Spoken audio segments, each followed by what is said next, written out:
അസ്സലാമു അലൈക്കും. ഞാൻ ജസ്ന അബ്ദുൽ നാസർ.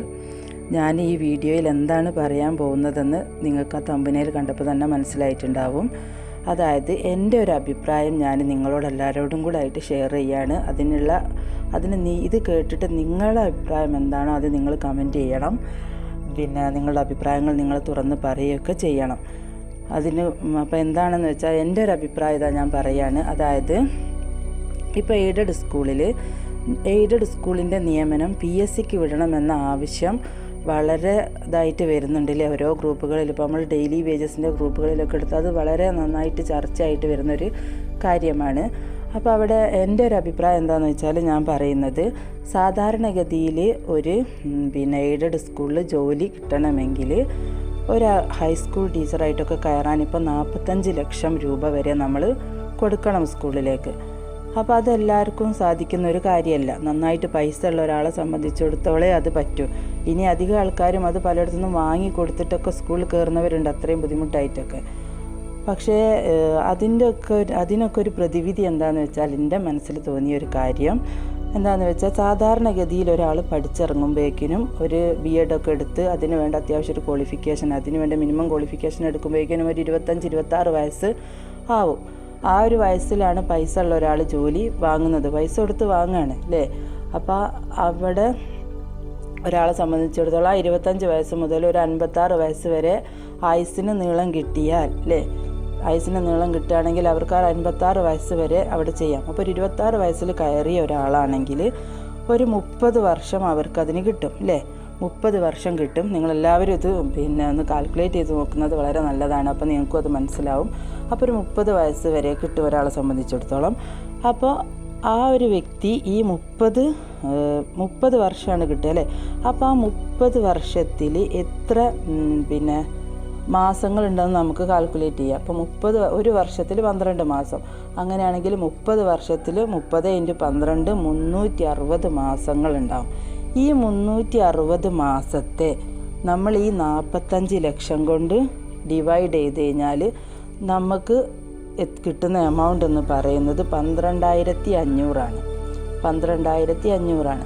അപ്പോൾ ഒരു എയ്ഡഡ് സ്കൂൾ അധ്യാപകന് അവിടെ ജോലിയിൽ 45 ലക്ഷം രൂപ കൊടുത്ത് കയറി കഴിഞ്ഞാൽ അവർ കൊടുക്കുന്ന ഒരു മാസം അവർ ആ സ്കൂളിലേക്ക് കൊടുക്കുന്ന എമൗണ്ട് ആയിട്ട് വരുന്നത് 12,500 രൂപയാണ് അല്ലേ. അപ്പോൾ ഈ ഒരു രൂപ നമുക്ക് എന്ത് ചെയ്യാം, ഈ ഒരു മാസം ഒരാൾ കൊടുക്കുന്ന ഈ ഒരു രൂപ നമുക്ക് എന്ത് ചെയ്യാൻ പറ്റും, നമ്മളെ സാലറിയിൽ നിന്നും, അതായത് ഒരു PSC മുഖാന്തരം കയറുന്ന ഒരു അധ്യാപകന് അവരുടെ സാലറിയിൽ നിന്നും ആ ഒരു എമൗണ്ട് മാസം കൊടുക്കുക എന്നൊരു കണ്ടീഷൻ വെച്ച് കഴിഞ്ഞാൽ നമുക്ക് എന്ത് ചെയ്യാൻ പറ്റും, എല്ലാ ഉദ്യോഗാർത്ഥികൾക്കും അതിൽ പങ്കെടുക്കാൻ പറ്റും. അതായത് നമ്മൾ പഠിച്ചിട്ട് നല്ല ക്വാളിഫൈഡ് ആയിട്ടുള്ള ആൾക്കാരുണ്ടാവും, അത്രത്തോളം 1-ാം റാങ്കിൽ എത്താൻ പറ്റുന്ന ആൾക്കാരുണ്ടാവും, നല്ല ഹാർഡ് വർക്ക് ചെയ്യുന്ന ആൾക്കാർ, അതായത് നന്നായിട്ട് ക്ലാസ് എടുക്കാൻ പറ്റുന്ന ആൾക്കാർ, അങ്ങനത്തെ നല്ല കുട്ടികളൊക്കെ പൈസ ഇല്ലാത്ത കാരണങ്ങൾ കൊണ്ട് ജോലി നഷ്ടപ്പെടുകയാണ്. എന്നിട്ട് പൈസ ഉള്ള ആൾക്കാർ എവിടുന്നോ ഒരു B.Edഉം എവിടുന്നോ കുറച്ച് കാര്യങ്ങളും ഒപ്പിച്ചിട്ട് സ്വന്തമായിട്ട് സ്കൂളൊക്കെ ഉള്ള ആൾക്കാർ ആ ജോലിയിലേക്ക് കയറുന്ന എത്രയോ അവസ്ഥകളുണ്ട്. ഇപ്പോൾ കേട്ടറ്റ് എന്ന് പറയുന്ന ഒരു പരീക്ഷ വന്നത് കാരണം ഒരുപാട് ആൾക്കാർക്ക് കുറച്ച് പ്രയാസങ്ങൾ നേരിടുന്നുണ്ട്. പൈസ ഉണ്ടായിട്ട് മാത്രം എങ്ങനെയെങ്കിലും ഒരു B.Ed ഒന്നും എടുത്തിട്ട് കയറി പറ്റാത്തൊരവസ്ഥ ഇപ്പം ഉണ്ട് കേട്ടിട്ടുള്ളത് കാരണം. പക്ഷേ എന്നാലും അവിടെയും ഡെയിലി വേജസിനൊക്കെ വെച്ചിങ്ങനെ അഡ്ജസ്റ്റ് ചെയ്ത് പോവാണ്. പൈസ ഇല്ലാത്തത് കൊണ്ട് ആൾക്കാർ, പൈസ ഉള്ളവർക്ക് ഇത് കേട്ടിട്ടില്ലാത്തതുകൊണ്ട് കയറാൻ പറ്റില്ല. പൈസ ഇല്ലാത്ത ആൾക്കാർ പിന്നെ ഓൾറെഡി കേട്ടിട്ടുണ്ടായിട്ട് അവർക്ക് കയറാൻ കഴിയില്ലല്ലോ, പൈസ ഇല്ലല്ലോ. പക്ഷേ ഇവിടെ എന്താണെന്ന് വെച്ച് കഴിഞ്ഞാൽ നമുക്കൊരു പരിഹാരം എന്ന് പറയുന്നത്, എൻ്റെ അഭിപ്രായത്തിൽ തോന്നുന്നത്, എല്ലാ കുട്ടികൾക്കും ഒരു അവസര സമത്വം കിട്ടും. അതായത് PSCക്ക് വിടണം എന്ന് പറയുന്നുണ്ട് ഇനി ഇവർ PSCക്ക് വിട്ടിട്ടില്ലെങ്കിലും പോട്ടെ, അവരെന്നെ ഒരു പരീക്ഷ നടത്തുകയാണെങ്കിലും അതിനേക്കാളും നല്ലത് PSCക്ക് വിടുന്നത് തന്നെയാണ്. കാരണം എന്താണെന്ന് വെച്ച് കഴിഞ്ഞാൽ ഗവൺമെൻറ് ആണല്ലോ ഇവർക്കൊക്കെ സാലറി കൊടുക്കുന്നത്. ഇപ്പോൾ നമ്മുടെ ഗവൺമെൻറ് സ്കൂളുകളിൽ കുട്ടികൾ കുറഞ്ഞ് വരികയാണ് അല്ലേ. അതിനൊരു കാരണമുണ്ട്. അത് ഞാൻ വേറൊരു വീഡിയോ ആയിട്ട് തന്നെ ചെയ്യാം ഇൻഷാ അല്ലാ. അപ്പോൾ ഇത് എന്താണെന്ന് വെച്ചാൽ, നമ്മൾ ഈ ഗവൺമെൻറ് സാലറി കൊടുക്കുന്ന ഒരു സ്ഥലത്ത് അധ്യാപകർ എത്രയും പൈസ വാങ്ങിയിട്ട് അവർ നിയമിക്കുകയാണ്.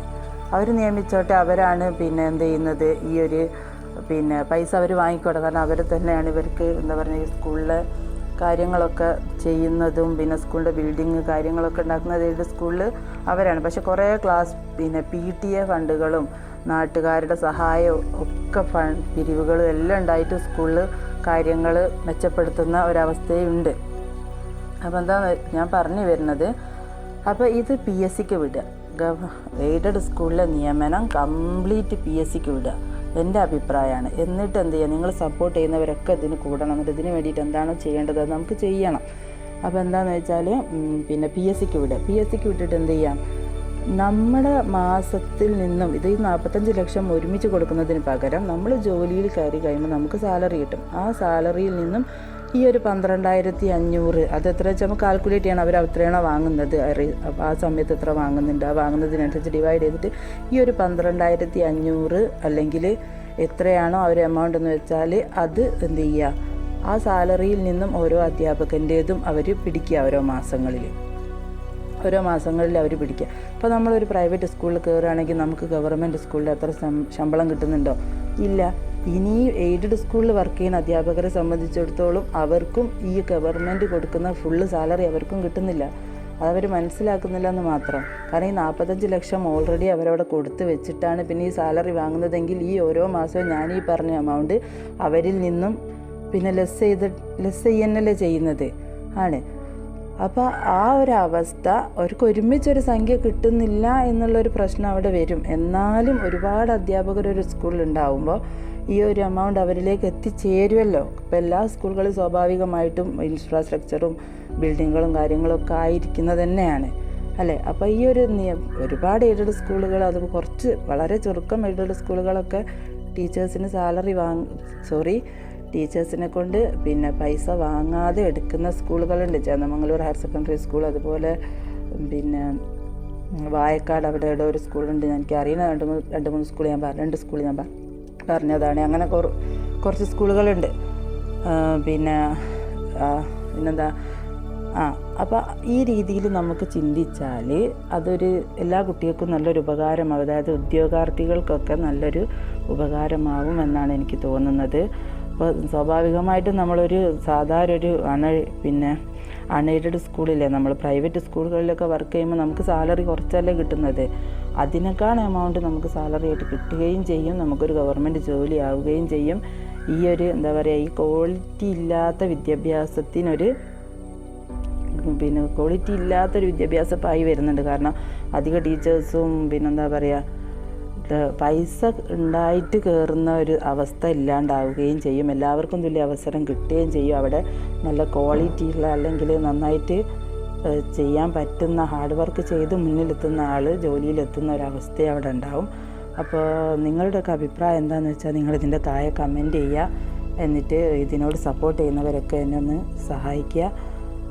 എന്നാലേ ഉള്ളൂ നമുക്കതിന് വേണ്ടിയിട്ട് എന്താണോ ചെയ്യേണ്ടത് അത് ചെയ്തിട്ട് നമുക്ക് ആ ഒരു സംഭവം, അതായത് നിങ്ങളിങ്ങനെ ഒരുപാട് ആൾക്കാർ ചെയ്യുന്നുണ്ട്. ഇതിൽ ഈ എയ്ഡഡ് 2ാം മലയാളി മെമ്മോറിയൽ എന്ന് പറഞ്ഞിട്ട് എയ്ഡഡ് സ്കൂളിൻ്റെ നിയമനം PSCക്ക് വിടണമെന്ന് പറഞ്ഞ് മുന്നോട്ട് വന്ന ഒരുപാട് ആൾക്കാരുണ്ട്. അവരൊന്നും ഇപ്പോൾ എനിക്കറിയില്ല. ഞാൻ പല വീഡിയോസും വീഡിയോസല്ല ഗ്രൂപ്പുകളിലൊക്കെ ചർച്ചകൾ ഞാൻ നന്നായിട്ട് കേട്ടിട്ടുണ്ട്. പക്ഷെ അവരുടെ നമ്പറോ അവരെ കോൺടാക്റ്റ് ചെയ്യാനുള്ള കാര്യങ്ങളൊന്നും എനിക്ക് അറിയില്ല.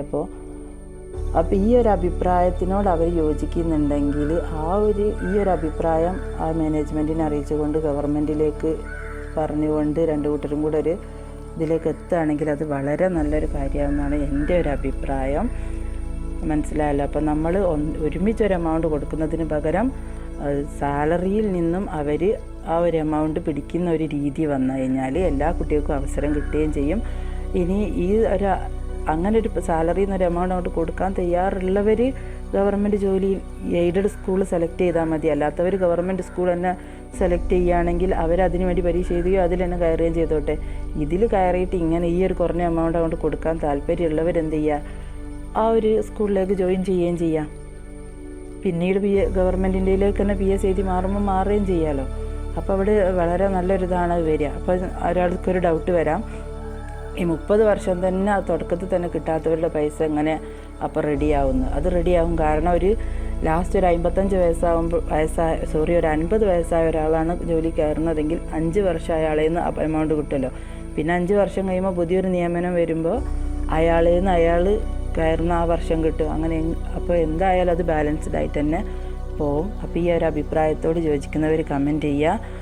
ഇതിന് നമുക്ക് എന്താ ചെയ്യാൻ പറ്റുമെന്ന് വെച്ചാൽ നമുക്ക് ഒരുമിച്ച് ചെയ്യാം. അപ്പോൾ എൻ്റെ നമ്പർ 95 26 16 94 36. നിങ്ങൾ എന്താ പറയുക, ഇതിനു വേണ്ടി നമുക്ക് നിങ്ങളുടെ അഭിപ്രായം പോസിറ്റീവായിട്ടുള്ളതാണ് എങ്കിൽ നമുക്കത് ചെയ്യാം. ഇനി അതല്ല വേറെ എന്തെങ്കിലുമൊക്കെ അഭിപ്രായം ഓരോരുത്തർക്കും പറയാനുണ്ടാവും, അങ്ങനെയല്ല ഇങ്ങനെ ചെയ്തൂടെ, ഇങ്ങനെ ആക്കിക്കൂടെ എന്നൊക്കെ. അപ്പോൾ നിങ്ങളുടെ അഭിപ്രായം എന്താണെങ്കിലും നിങ്ങൾ പറയുക. എന്നിട്ട് നമുക്കിതിന് വേണ്ടിയിട്ട് ചെയ്യാൻ പറ്റുന്നത് എന്താണെന്ന് വെച്ചാൽ ചെയ്യാം. Thank you.